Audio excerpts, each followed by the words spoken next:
고린도전서 13장 8절에서 12절입니다. 고린도전서 13장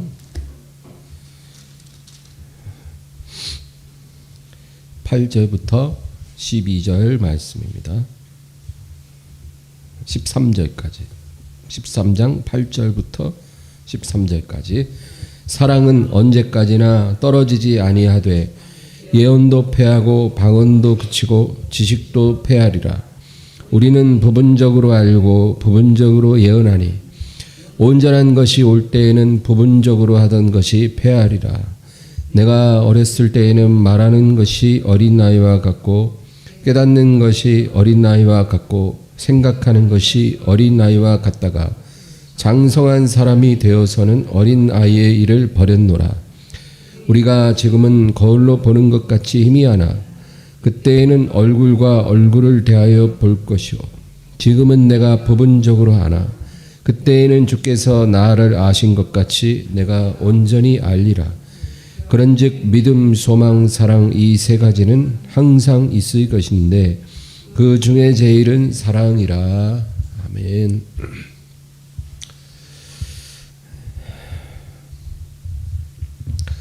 이 세상에서 끝이 없는 것이 뭘까요? 끝이 없는 것, 종결되지 않는 것, 그건 바로 사랑입니다. 이 세상에서 우리가 경험하고 아는 것 중에 영원한 것이 있다면 그것은 사랑이에요. 그래서 네버 엔딩 스토리라는 말이 있듯이 사랑의 이야기는 끝이 없다는 거죠. 그래서 오늘 우리가 읽은 8절에 사랑은 언제까지나 떨어지지 아니하되, 이 말씀이 굉장히 중요한 의미가 있거든요. 사랑은 언제까지나 떨어지지 아니한다.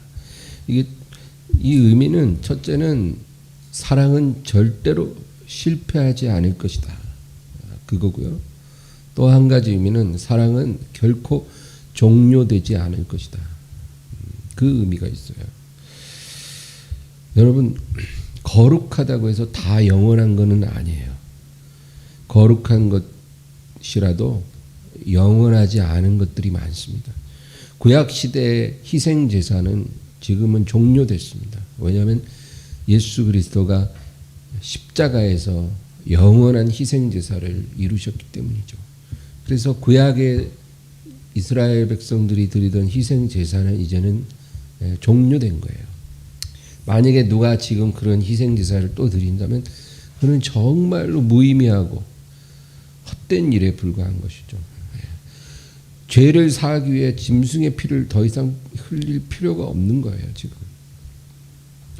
또 이스라엘 유대인들이 남자들이 생후 8일 만에 행하던 육체의 할례도 지금은 이제 마음의 할례로 대체된 거죠.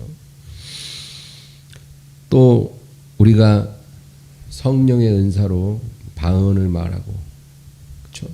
이런 것도 이 세상에서 우리가 기도할 때는 방언으로 기도하지만 우리가 하늘나라 가면 더 이상 방언을 하지 않을 것입니다. 방언이 의미가 없어져요. 예언도 마찬가지입니다. 지금은 예언을 우리가 하기도 하고 받기도 하지만 하늘나라에서는 그런 것이 더 이상 필요가 없죠. 지금은 여러분들이 목사를 통해서 하나님 말씀을 듣지만 하늘나라 가면 더 이상 어떤 목사를 통해서도 설교를 들을 일이 없을 것입니다.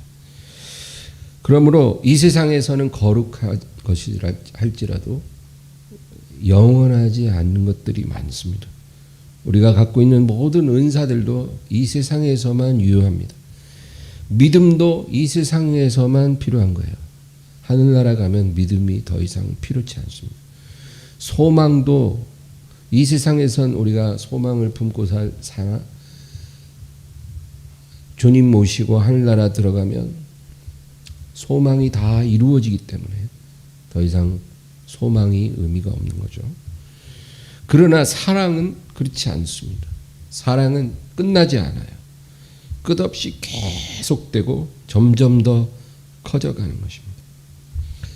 그래서 사랑이 중요한 거예요. 모든 거룩한 것 중에 이 사랑만이 종료되지 않고 끝없이 더 커져가는 것입니다. 그래서 믿음, 소망, 사랑 중에 사랑이 제일이라. 여러분, 만약에 내 마음속에 사랑이 식어버렸어요. 예전에는 주님을 너무 사랑했는데 지금은 그렇지 않아요. 그러면 사랑이 내 안에서 끝난 거지 하나님에게서 사랑이 끝난 건 아니에요. 하나님은 계속 나를 사랑하고 계신 거예요. 하나님의 사랑은 아직 네버 엔딩이에요. 다만 내 안에서 사랑이 식은 것뿐이죠. 그러므로 그 꺼져버린 사랑의 불을 다시 일으키면 되는 거예요. 하나님의 사랑은 끝나지 않습니다. 우리가 하나님을 완전히 마음에서 포기해버리기 전에는 하나님은 우리를 포기하지 않아요. 우리 마음의 사랑이 좀 식어지고 엘리야처럼 우리가 완전히 낙담을 하더라도, 여러분, 엘리야가 낙담했지만 그가 간 곳은 하나님의 산 호렙이었어요. 그 마음에 낙담해서 더 이상 기도도 할 수 없고 더 이상 어떤 믿음의 말도 할 수 없었으나 그가 식물의 힘을 의지해서 40일 동안 걸어간 곳은 하나님의 산 호렙산이었어요. 그래, 마음에 하나님을 완전히 포기한 게 아니었다는 거죠. 그러니까 하나님도 엘리야를 놓지 않으신 거예요. 이런 중요한 진리예요. 우리가 어떤 죄로 넘어질 수 있어요. 우리가 어떤 큰 낙심에 빠질 수도 있어요. 우리가 약하기 때문에 여러분, 저도 여러분도 그렇게 될 수 있어요. 앞으로도 그럴 수 있어요. 그래도 우리가 마음에서 하나님을 포기하면 안 돼요. 긍휼을 베푸시는 하나님 앞에 우리가 나가면 하나님은 절대 우리를 포기하지 않아요. 그러나 사람이 하나님을 완전히 포기해버리면 하나님도 그 사람을 포기하십니다. 그 하나님을 포기한다는 건 뭐예요? 요즘 뉴스에 보면 말도 안 되는 그런 사건을 일으키고 사는 그 사이코패스들 있잖아요. 생후 20개월 된 아이를 성폭. 나는 그런 뉴스를 볼 수도 없어요, 이젠. 진짜로. 그런 것에 대해서 생각하기도 힘들어요. 그런데 그런 짐승의 마음을 가지고 살아가는 사람들이 점점 많아진다는 거예요. 하나님을 완전히 포기한 거예요. 우리 안에 있는 하나님의 형상을 완전히 뿌리쳐 던져버린 거예요. 그 사람. 사람이 일말의 양심이 가책이 있어야 되고, 그렇죠? 아무리 죄악 가운데 살아도 정말 하나님의 형상이 손톱만큼이라도 남아 있어야 되는데 그거를 다 짓밟아 버린 사람들은 하나님께서 그들을 상실한 마음대로 버려두사, 로마서 말씀처럼 그렇게 해버린다, 그 얘기입니다. 어쨌든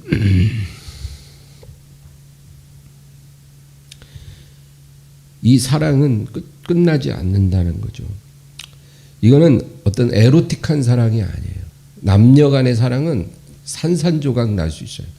어제까지만 해도 불타오르던 그 사랑이 오늘은 막 치정살인극이 일어날 수도 있는 게 남녀의 에로틱한 사랑이에요. 예. 갑자기 얼마 전에 내가 뉴스 보니까 어디 남미의 어느 나라에서 그 남편의 휴대폰을 아내가 본 거예요. 봤는데 그 휴대폰에 저장된 사진 중에 웬 젊은 여자가 아주 야한 옷차림으로 이렇게 웃으면서 이렇게 그런 사진을 봤다는 거예요. 그래서 너무 화가 나서 이 아내가 남편을 칼로 찔렀는데 알고 보니까 자기 젊을 때 사진이었던 거예요. 참 그러니까 남녀 간의 사랑은 이런다니까요. 엊그제까지도 불타오르다가 오늘 갑자기 칼 들고 죽인다 그래요. 또 어떤 이기적인 사랑도 아니에요. 자기 사랑이 엄청나잖아요. 자기를 위해서는 돈을 안 아껴요. 아무리 뭐 돈이 없어도 자기 몸에다가 치장할 수 있는 그런 돈은 아끼지 않고, 그런 자기 사랑을 말하는 게 아니에요. 거룩한 하나님의 사랑을 말합니다. 하나님의 사랑. 이 사랑은 거룩한 사랑이에요. 자신을 다 내어주신 사랑이에요. 근데 이 거룩한 사랑을 불타오르게 하는 연료가 바로 성령이십니다. 그래서 저는 오늘 성령에 대해서 이야기하고 싶어요.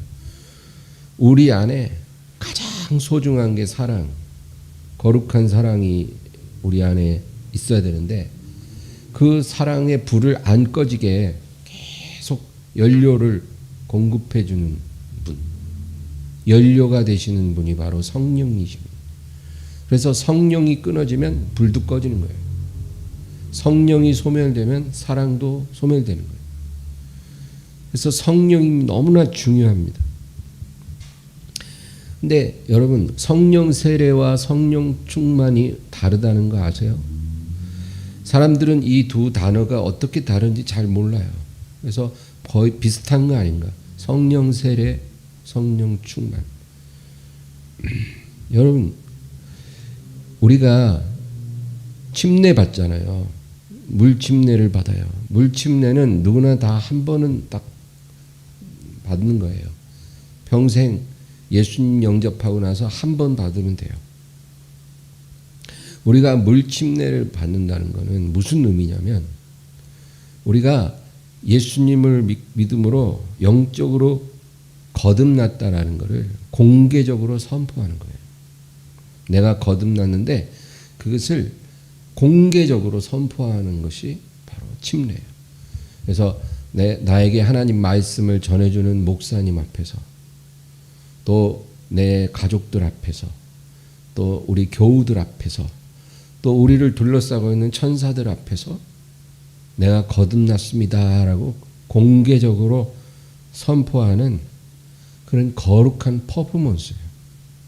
이건 꼭 필요하다는 거죠.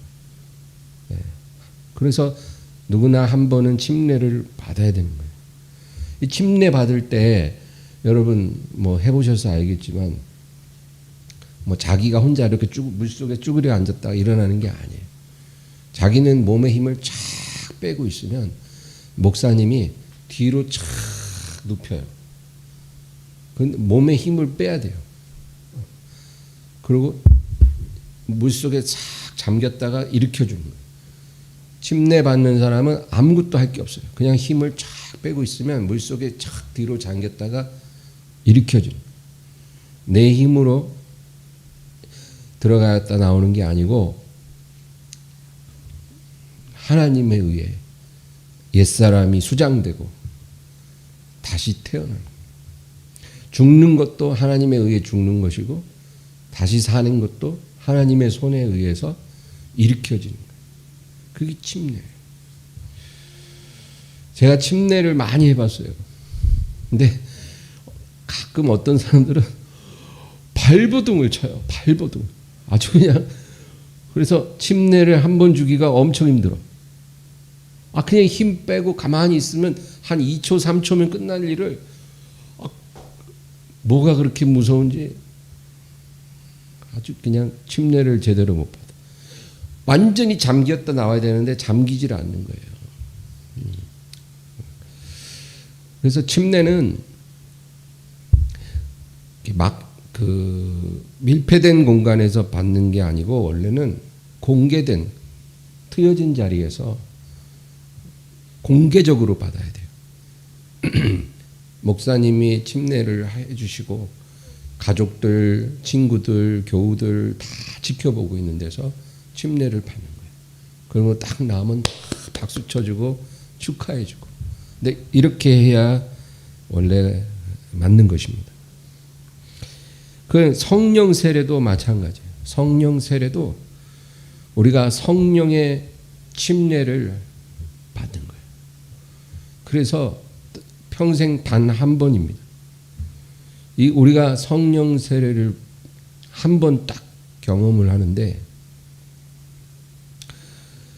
그 성령을 우리가 받게 되면 그건 무슨 의미냐면, 내가 구원받았다라는 것을 하나님께서 성령으로 인을 치시는 거예요. 성령으로 인을 친다. 여러분, 여러분 도장 찍을 일 있죠. 언제 찍으세요? 뭐 집을 계약하거나 뭔가 중요한 서류를 주고받을 때, 제출할 때, 그 내 도장을 콱 찍어서 그 서류를 주면 그 서류에 대해서 내가 보증을 하는 거죠. 그렇죠? 네, 그래서 아무 상황에서나 도장을 찍는 게 아니죠. 중요한 일에 내 도장을 찍어서 보증을 하는 거예요. 그런데 성령을 우리가 세례를 받았다라는 것은 하나님께서 우리 영혼에 성령으로 도장을 찍은 거예요. 이 사람의 구원을 내가 보증한다. 이 사람은 확실히 구원받았음을 내가 보증하노라. 그래서 성령을 하나님의 도장이라 그러는 거예요. 그래서 우리가 성령 세례를 딱 체험하고 나면 구원받은 게 확실해요. 물론 그 구원을 끝까지 안 지키면 우리가 그 구원을 잃어버려요. 그러나 그 믿음을 잘 지키면 그 구원을 끝까지 보존할 수가 있는 거죠. 그래서 성령 세례가 그런 의미가 있다. 또 이 성령 세례라는 것은 예수님의 약혼 반지예요. 우리는 아직 예수님과 결혼하지 않았어요. 예수님의 약혼자지 예수님과 혼인을 치르지는 않았어요. 혼인잔치는 주님의 공중 강림 때 일어나요. 그때 결혼식이 일어나고 예수 그리스도가 신랑이고 교회, 그냥 교회가 아니라 순결한 교회가 신부가 돼서 공중에서 7년간 혼인식을 하는 거예요. 그리고 이 땅에서는 적그리스도가 나타나서 7년의 환란이 시작됩니다. 그러므로 그때까지 저와 여러분은 순결한 약혼자가 되는 거예요. 그러면 성령 세례를 주셨다는 것은 그 약혼한 신부에게 약혼 반지를 끼워준 거예요. 너는 나와 약혼했다 그거죠. 그러니까 이제 내가 언젠가 반드시 너를 데리러 결혼하러 올 텐데 그때까지 너 자신을 순결하게 잘 지켜야 한다는 거예요. 너는 나와 약혼을 했기 때문에. 그러나 만약에 그 오심이 너무 더디고 언제 올지 모른다 그래갖고 이 신부가 막 약혼 반지 낀 채로 막 나가서 딴 남자들이랑 어울리고 막 온갖 난잡한 삶을 살면 그 약혼은 깨지는 거예요. 그래서 성령이 소멸돼 버려요. 약혼 반지를 잃어버린 것 같이 되는 거죠. 그러면 절대로 신랑을 만날 수가 없다는 거죠. 그런 의미가 있어요. 그래서 우리가 성령 세례 체험을 하면 예수님의 사랑을 진하게 경험하게 됩니다. 그게 성령 세례 체험의 증거죠. 그 사랑을 진하게 경험해요. 그래서 막 말도 못하게 눈물이 막 쏟아져 나오고 정말 그 느낌은 표현할 수가 없는 감격이에요. 그리고 온 세상이 완전히 다르게 보여요. 아마 여러분 그 기억을 다 하실 거예요. 그리고 대부분의 경우 성령 세례를 받으면 방언을 하게 되는데 방언이 막 터지는 거예요, 입에서. 이것은 100% 성령 세례 증거는 아니지만 80% 정도의 증거가 돼요. 그러니까 성령 세례를 받은 사람의 80%는 방언을 받는다는 거예요. 그러나 20%는 방언을 받지 않아도 성령을 받는 경우가 있어요. 방언은 못 받았지만 막 온몸이 막 불같이 뜨거워진다든지 막 예수님 사랑이 막 부어져서 막 말도 못하게 눈물이 난다든지 막 몸이 막 떨린다든지 어떤 환상을 본다든지 어떤 음성을 듣는다든지 이런 식으로 성령 세례를 받을 수도 있어요. 그래서 방언 못 받았다고 성령 못 받았다고 함부로 그렇게 말하면 안 되고, 그러나 대개는 방언을 받습니다. 이 방언은 처음에는 성령 세례의 표적으로 우리에게 오는 거예요. 성령 세례 받을 때 방언을 받아요. 이 방언을 표적 방언이라고 그래요.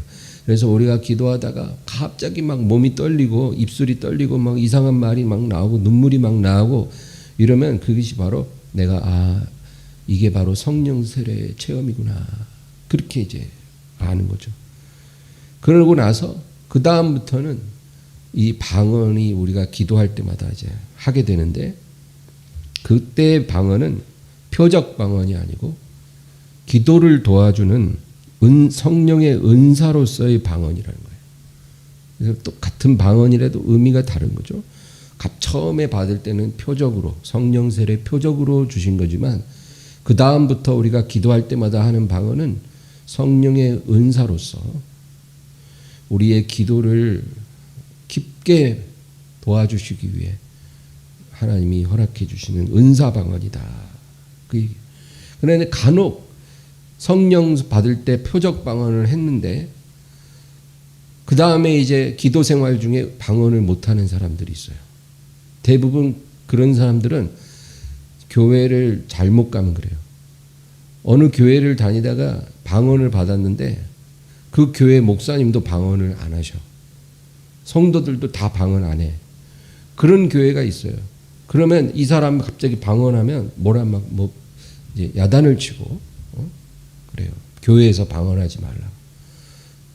그러면 이제 이분이 위축이 돼가지고 방언을 안 하게 되죠. 내가 문제가 있나 보다. 그러면 이제 방언이 이제 안 나오는 거예요. 그래서 그런 경우에는 표적 방언은 받았으나 은사로서의 방언으로 이어지지 못한 거예요. 그래서 참 안타까운 일이죠. 왜 방언 기도가 필요할까요? 여러분, 방언으로 기도하는 건 우리의 영으로 기도하는 거예요. 영으로.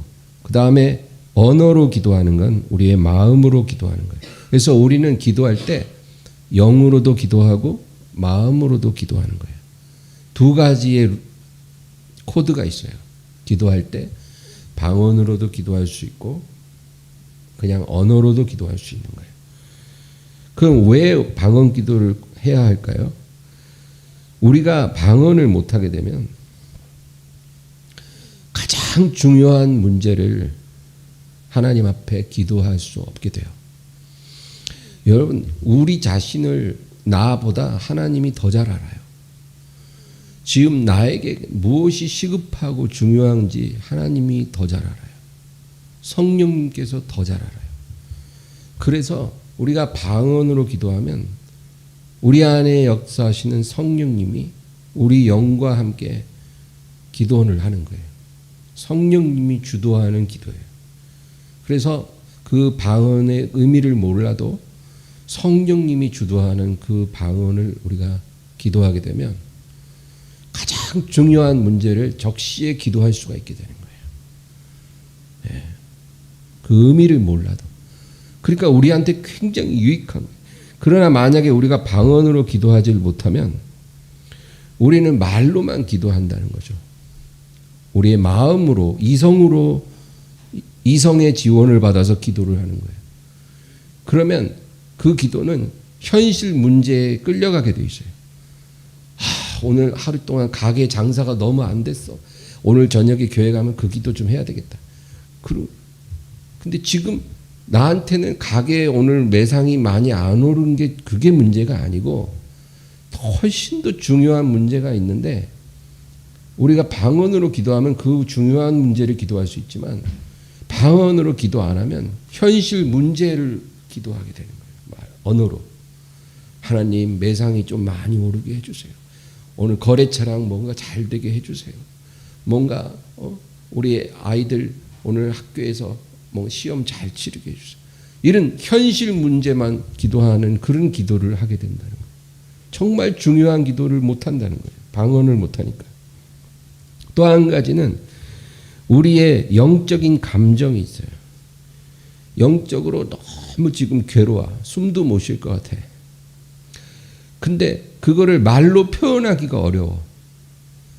근데 방언으로 기도를 막 하기 시작하면 그 나의 영적인 고통이 성령을 통해서 기도로 나타나는 거예요. 말할 수 없는 탄식으로 내 고통당하는 영과 성령님이 함께 기도하는 거예요. 그러니까 그렇게 방언을 하면 영적인 치유가 빨리빨리 일어나요. 그래서 너무 괴로워서 죽을 것 같았는데 교회 와가지고 막 울면서 방언 기도 한 15분 20분 하고 나니까 이제 숨이 트이기 시작해요. 마음에 평안이 오기 시작해요. 그런 유익이 있다는 거예요. 내가 영적으로 너무 감사하고 기뻐요.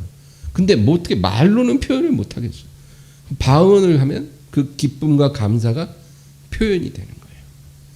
그래서 방언의 유익은 말로 다 할 수 없어요. 여러분, 기도할 때 방언이 막 나오면 방언이 먼저 중요해요. 언어 기도보다 방언 기도가 우선이에요. 방언이 막 터져 나온다. 오늘 왜 이렇게 방언이 많이 나오지? 그러면 방언이 더 이상 안 나올 때까지 계속 방언 기도만 하세요. 오늘 우리 애들 위해서 기도해야 되는데 그딴 거 좀 치우고 방언 기도부터 하세요.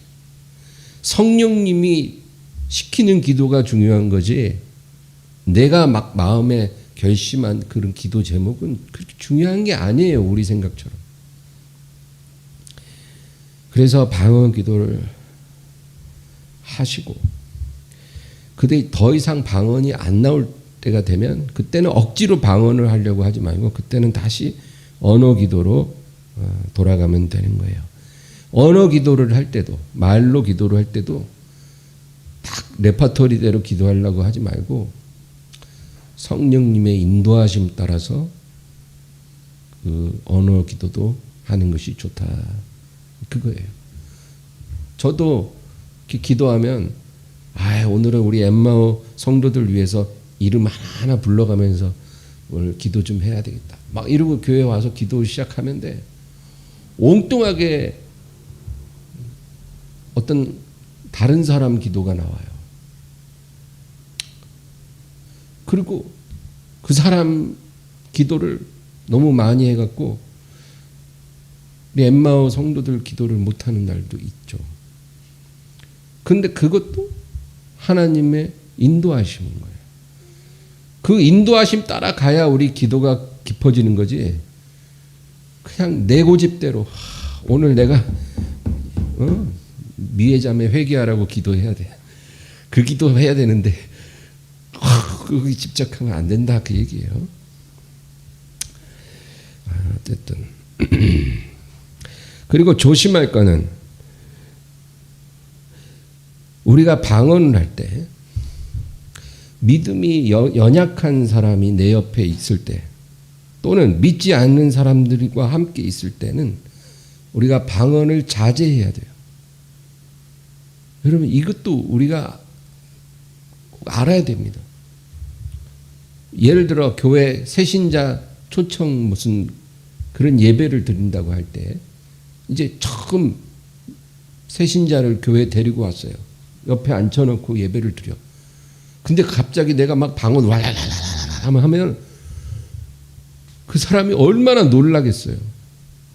여러분 고린도전서 14장은 한 장 전체가 방언에 대해서 얘기하고 있어요.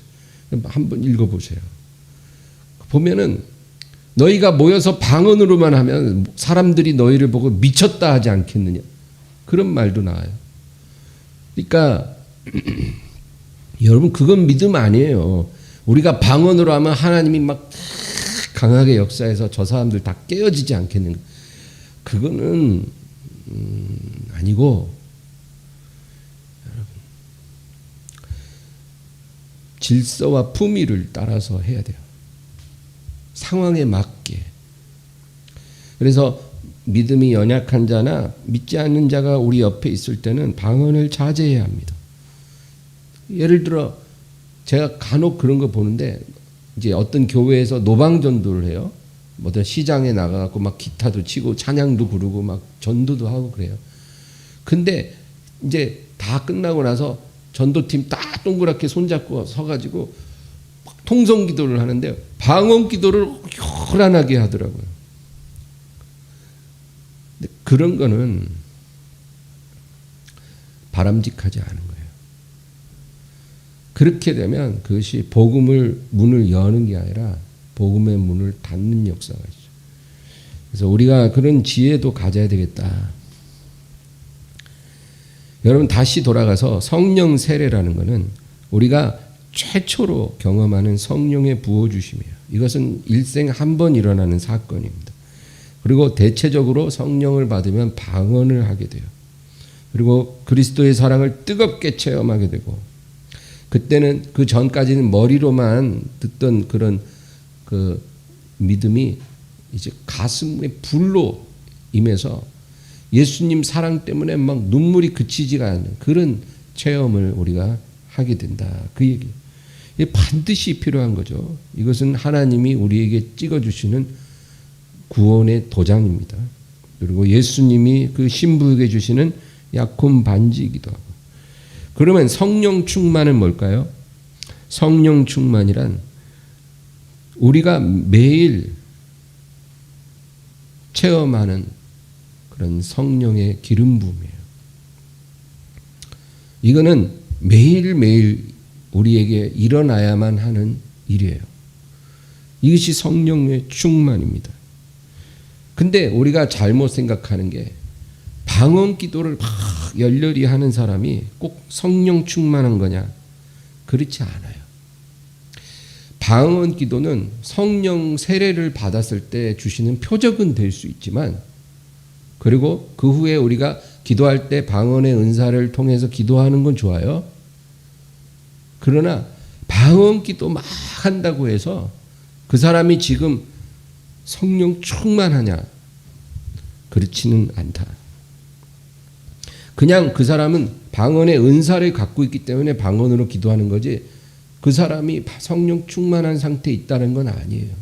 그걸 우리가 알아야 돼요. 그래서 방언 기도 막 뜨겁게 하고 나서 일어나서 막 부부싸움 하는 사람들 많아요. 하나도 안 충만해 지금.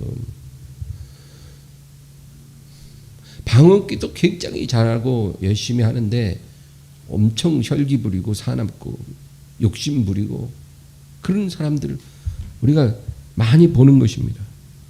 방언의 은사가 나타난다고 곧 성령 충만은 아니에요. 은사와 충만함은 달라요. 여러분 어떤 사람이 찬양의 은사가 있어서 정말 찬양을 너무 잘해. 막 그 사람 찬양할 때 정말 은혜가 돼요. 그럼 찬양의 은사가 있는 거예요. 저는 찬양의 은사가 없어요. 그래서 제가 힘들어요. 찬양 은사가 없이 하려니까. 그러나 찬양의 은사를 가진 사람이 하면 얼마나 더 아름다운지 몰라요. 근데 그 사람이 찬양의 은사를 가지고 앞에서 찬양을 잘한다고 해서 지금 성령 충만하냐? 그건 별개의 문제예요. 전혀 안 충만하지만 은사를 갖고 있기 때문에 그렇게 은혜로운 찬양을 할 수도 있는 거예요. 어떤 사람이 예언을 할 줄 안다고 해서 성령 충만하냐? 아니에요. 그냥 예언의 은사가 있는 것뿐이에요. 그러면 성령 충만한 사람의 증거는 무언가요? 그게 오늘의 본론이에요. 여러분 제자들의 모습을 보세요. 예수님을 3년 반 동안 동행한 제자들 참 예수님과 그렇게 서로 막 몸을 부딪히고 같이 식사하고 그쵸? 여러분 한번 생각해 보세요. 얼마나 황홀한 축복입니까? 엄청난 특권이죠. 그렇잖아요. 이 세상에 육신으로 오신 하나님의 아들과 같이 밥 먹어. 뭐 질문이 있으면 바로 예수님께 주님 왜 이렇습니까? 질문하면 바로 대답해 줘요. 3년 반을 그렇게 할 수 있도록 허락받은 이 제자들이에요. 그런데도 이들은 틈만 나면 누가 크냐 싸웠어요. 누가 우리 가운데 대빵이냐? 베드로는 내가 대빵이다. 요한은 웃기는 소리 하지만 나랑 너 아니라 나랑 이러면서 서로 경쟁했다는 거예요. 예수님 저기 앉아서 쉬고 계신데도 아랑곳하지 않고 기회만 되면 자기들끼리 모여서 네가 크냐 내가 크냐 내가 너희보다 크지 네가 나보다 크냐 이러면서 싸웠다라는 거예요. 그리고 충성 경쟁을 해서 예수님께 한 사람이 가서 토마토를 드리면 한 사람은 또 그 다음에 좀 이따 가서 바나나 드리고 오고 충성 경쟁 잘 눈에 들기 위해. 그리고 3, 4, 5 갈라졌어요. 그래서 베드로 라인, 요한 라인, 야고보 라인 이렇게 그 안에서도 파가 생겼어요. 12제자만 갈라진 게 아니라 70명의 제자도 갈라지고 120명의 성도들도 갈라지고 그렇게 파가 갈라진다는 거예요. 여러분 오리를 보세요. 오리는 물 위에서는 굉장히 평온하게 이렇게 떠다니지만 물 아래서는 굉장히 바쁘게 발을 움직인다 하잖아요. 마치 제자들이 그랬어요. 예수님과 같이 있을 때는 다소곳하게 예수님 잘 따르는 것 같고 사이 좋은 것 같이 하지만 보이지 않는 수면 아래에서는 말도 못하는 그런 긴장감이 있고 경쟁심이 불타오르고 서로 시샘하고 서로 깎아내리고 그런 모습이었다 그 얘기예요. 심지어는 어머니까지 동원해서 어머니가 찾아와 갖고 주님 제 두 아들을 특별히 좀 봐주소서 그렇게 말할 정도예요. 여러분 예수님과 3년 반을 다녔는데 이 육신적이고 인본주의적인 생각들이 깨어지지 않았다는 거예요. 이런 사람들을 육에 속한 그리스도인이라 그렇게 말해요. 우리 고린도전서 3장 한번 찾아볼까요? 고린도전서 3장으로 가겠습니다. 3장 1절에서 4절까지 읽겠습니다. 형제들아 내가 신령한 자들을 대함과 같이 너희에게 말할 수 없어서 육신에 속한 자 곧 그리스도 안에서 어린 아이들을 대함과 같이 하노라. 내가 너희를 저주로 먹이고 밥으로 아니하였노니 이는 너희가 감당하지 못하였음이거니와 지금도 못하리라. 너희는 아직도 육신에 속한 자로다. 너희 가운데 시기와 분쟁이 있으니 어찌 육신에 속하여 사람을 따라 행함이 아니리요. 어떤 이는 말하되 나는 바울에게라 하고 다른 이는 나는 아볼로에게라 하니 너희가 육의 사람이 아니리요. 보세요. 지금 고린도 교회가 딱 그 제자들이 예수님 따를 때 모습하고 똑같았어요. 너희들은 아직도 육에 속한 어린아이다. 그래서 내가 이제까지 너희를 밥을 못 먹이고 젖만 먹였는데 지금도 역시 너희는 밥을 먹지 못할 것이다. 너희는 아직도 육신에 속한 자라. 너희 가운데 시기와 분쟁이 있으니 그렇게 말합니다. 오늘 본문으로 다시 가서 11절 13장 11절 읽어볼까요? 13장 11절입니다. 내가 어렸을 때에는 말하는 것이 어린아이와 같고 깨닫는 것이 어린아이와 같고 생각하는 것이 어린아이와 같다가 장성한 사람이 되어서는 어린아이의 일을 버렸노라. 아멘. 사람은 시작은 어린아이로 시작할 수 있어요. 누구나. 그러나 성장해야 합니다. 영적으로 거듭났으면 영적으로 거듭난 순간 영적인 어린아이예요. 그러나 시간이 지나면 영적으로 어린아이의 일을 벗어나서 장성한 사람이 되어가야 한다는 거죠. 그러나 그러지 못한 사람들도 많다는 거죠. 그런데 이렇게 예수님의 제자들의 이런 육에 속한 모습들이 오순절 이후에는 싹 사라졌다라는 거예요. 예수님과 몸을 맞대면서 같이 호흡하면서 3년 반을 지내도 사라지지 않던 그 육에 속한 성품들이 예수님 하늘나라 올라가시고 오순절날 성령을 받고 나서는 완전히 변화됐다는 거예요. 그래서 예수님이 부활하신 후에 제자들에게 뭐라 그러셨어요? 숨을 후 내쉬시고 성령을 받으라. 여러분, 예수님이 그렇게 한숨을 훅 내셨다라고 성경에 따로 기록된 거는 그만큼 주님께서 아주 중요하게 말씀하시는 거예요. 성령을 받으라. 오직 성령이 너에게 임하시면 너희는 예루살렘을 떠나지 말고 내가 너희에게 부어줄 성령을 기다리라. 약속한 것을 기다리라. 여러 번 그렇게 강조하셨어요. 내가 너희를 떠나가는 것이 너희에게 유익하니 내가 가면 내가 그를 성령을 너희에게 보낼 것이다. 여러분, 그러므로 성령이 오시면 어떤 일이 일어나냐면 하나님의 사랑이 우리에게 부어지고 우리의 육에 속한 성품이 사라지는 거예요. 그게 성령 충만의 가장 중요한 증거예요. 어떤 방언의 은사라든지 이런 게 아니라 우리가 성령 충만한 상태에 있게 되면 육에 속한 성품이 사라지는 거예요. 그러다 성령 충만이 시들해지면 육에 속한 것이 다시 또 막 솟아오르고 그리고 성령에 다시 충만을 받으면 그것이 또 싹 가라앉아요. 마치 우리가 항생제 먹으면 염증이 싹 가라앉듯이 그런 거예요.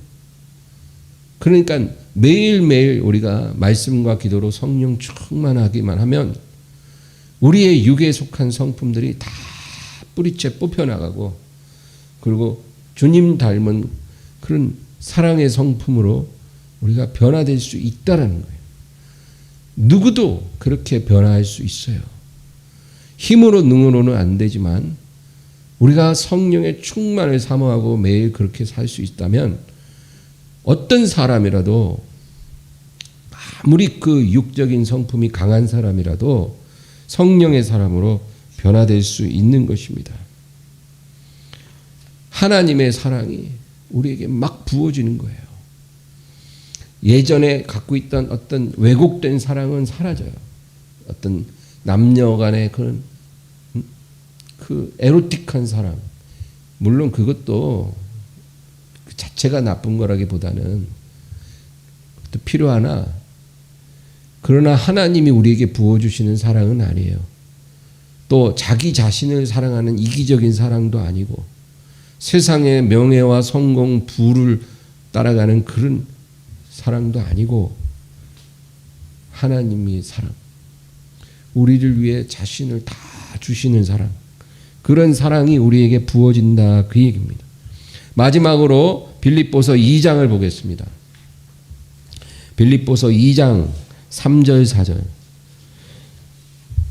2장 3절 4절 다 같이요.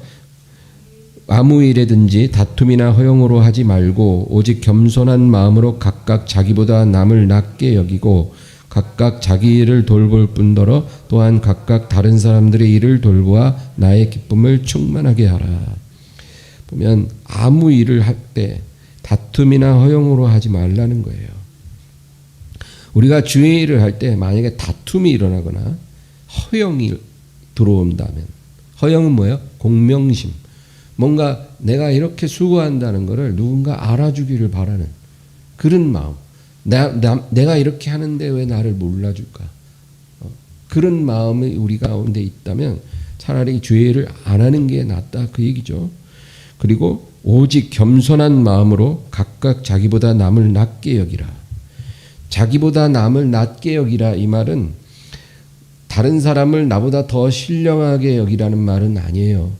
여러분, 저도 뭐 신령한 사람이라고 생각은 안 하나 제가 여러분을 볼 때 여러분들이 저보다 신령하다고 생각은 꼭 안 해요.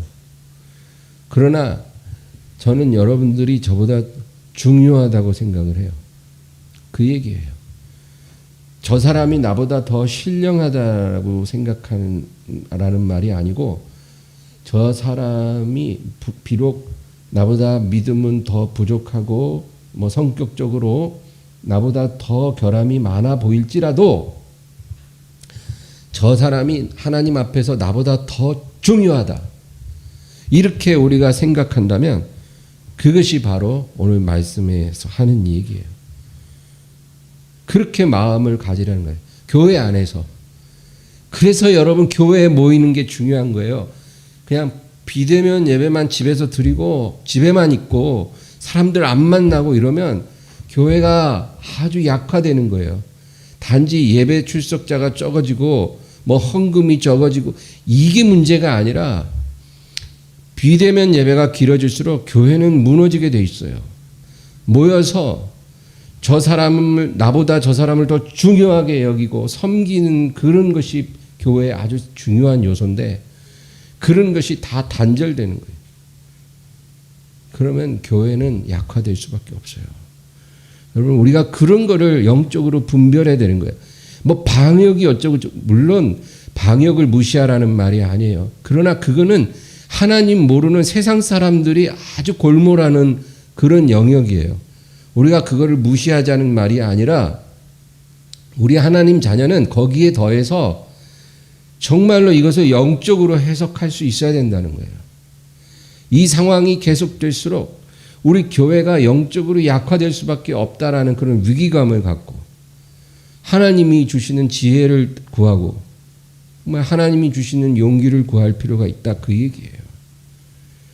그래서 나보다 저 사람을 더 중요하게 여기고, 우리가 서로를 사랑으로 서로에게 종노릇하는 그런 삶을 서로 살아갈 때, 그것이 참된 교회의 능력과 영광을 회복하는 거다, 그 얘기예요. 그냥 나와 내 가족 이게 아니라, 하나님이 만드신 새로운 패밀리가 있잖아요. 한 피를 나눈 그 교회라는 뉴 패밀리 안에서 저 사람을 나보다 더 낫게 여기는 마음으로 섬기는 것이, 그게 교회라, 그 얘기예요. 내 앞에 어떤 음식이 하나 있으면 그냥 내가 먹어버려도 돼요. 그렇지만 나보다 네가 더 중요하니까 너가 먹어 하고 그 음식을 내어줄 수 있는 그런 마음이 우리 가운데 있어야 한다, 그 얘기예요. 그 다음에 그 아랫절 4절 보면, 각각 자기 일을 돌볼 뿐더러 또한 각각 다른 사람들의 일을 돌보아 나의 기쁨을 충만하게 하라. 각각 자기 일을 돌볼 뿐더러 또한 각각 다른 사람들의 일까지 돌보라는 거예요. 여러분, 이게 뭘까요? 오지랖 남의 일에 간섭하고 살라, 그 얘기가 아니에요. 다른 사람의 일에 대해서, 상황에 대해서 우리가 세세하게 신경을 쓰고 배려를 해야 된다, 그 얘기야. 그냥 나와 내 가족만 챙기는 게 아니라 저 사람의 상태를 내가 세세하게 신경 쓰고, 그런 것이 참된 교회의 모습이라, 그 얘기예요. 우리가 그거 배워야 되는 거예요, 교회 안에서. 예를 들어 명절날 교회에서 과일 상자를 하나씩 줬다 이거예요, 성도들에게. 그러면 내 목 챙겨서 얼른 가자, 이런 자세가 많이 아니라, 저 사람은 차도 없는데 집도 먼데 저걸 어떻게 들고 가지? 그거 걱정해 준다는 거예요. 오지랖 간섭하라는 말이 아니라, 저 사람은 저걸 어떻게 들고 가지? 그러면 우리 차 있으니까 좀 태워줄까? 이렇게 생각하고 서로를 세심하게 배려하는 이런 마음이 우리에게 필요하다, 그 얘기예요. 이게 각각 자기 일을 돌볼 뿐더러 각각 다른 사람들의 일을 돌보아 나의 기쁨을 충만하게 하라. 우리가 이런 모습으로 하나님을 섬기면 하나님의 기쁨이 충만해지는 거예요. 결국 결론은 이렇게 살아가는 것이 바로 성령 충만의 증거고 성령 충만의 표적입니다. 하나님이 우리가 이렇게 살도록 하시려고 우리에게 성령 충만을 부어주시는 거예요. 우리가 이렇게 살면 하나님께서 영광을 받으시고 우리에게 더 많이 부어주시는 거예요. 이렇게 교회가 이루어져 가면 세상이 교회를 그렇게 함부로 멸시하거나 무시하지 못해요. 자기들이 갖고 있지 않은 것을 갖고 있기 때문에 우리가 그런 교회를 위해서 기도해야 될 줄로 믿습니다. 오늘 말씀을 생각하면서 우리 간절히 기도합니다. 주여 감사합니다.